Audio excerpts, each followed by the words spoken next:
Good evening. I'm Nemani Ndelempatiki of the Fiji Sun. Welcome to Fiji's only TV editorial show. In my say this week, I will talk on the relationship between politicians and civil servants. As you go through the 2016 national budget presented by the Minister for Finance, Mr. Ayaz Sayed Qayyum, you feel his passion about getting things done right, and done on time. One thing is the Fiji First government policies. The other thing is the implementation process.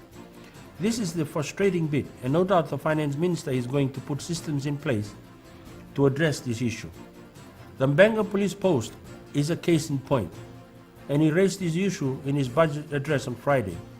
It should have been built by now, but the project has been delayed because no consensus could be reached over the location. And then we have the case of the procurement of medicine. Because of the lack of expertise, we have not been able to get it right. In the end, it became a costly exercise.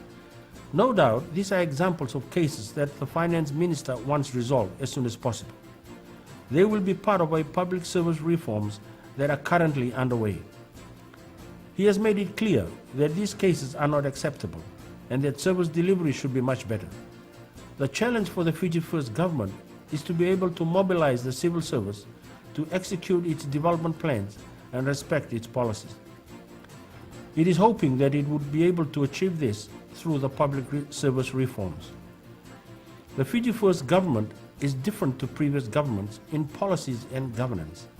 No other government has pursued infrastructure development with the same intensity as Fiji First.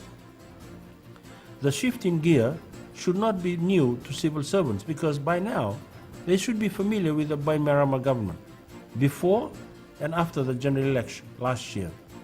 Fundamentally, civil servants are obliged to support any government that comes to power. The practice has been part of our tradition and democracy under the British Westminster model. Civil servants show that support by the way they deliver services to the people. If they fail to perform as expected, the government of the day or their political masters usually gets the blame. One of the most critical relationships in democratic governance is the relationship between civil servants and politicians. Unfortunately, little attention has been paid to it.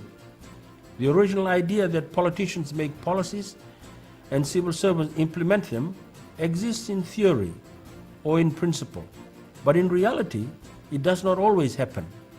The line that separates the executive, the civil servants, and the legislature, the politicians, is becoming blurred. It needs to be redefined to give it a clear distinction and makes the doctrine of the separation of power clearer and more meaningful. It will bring to life the principle of transparency and accountability. Modern governance constantly face implementation failures as the biggest and the most significant political problem. These failures can be due to incompetence, negligence, and a lack of expertise. Modern government's challenge, and that includes Fiji First, is to find a solution. The solution is to determine where does the buck stop. Who is the boss? Some of the famous cases in history happened in Britain, in London.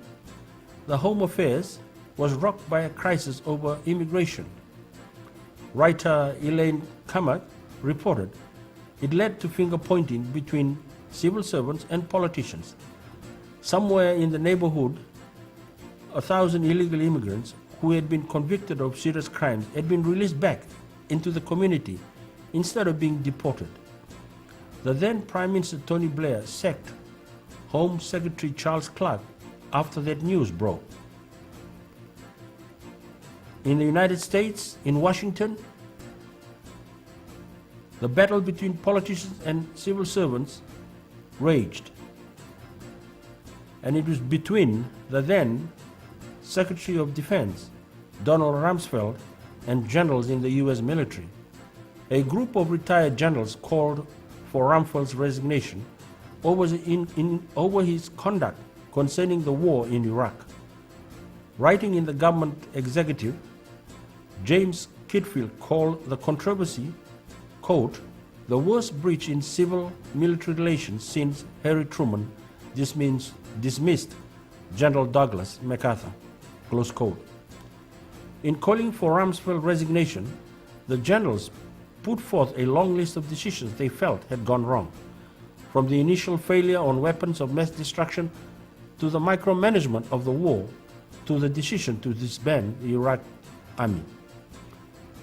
We hope our relationships will not go to that extent, and that the public service reforms will ensure that it does not happen. I am Nemanindele Batiki of the Fiji Sun. That was my say this week. For more of my views, you can read the Fiji Sun. See you next week.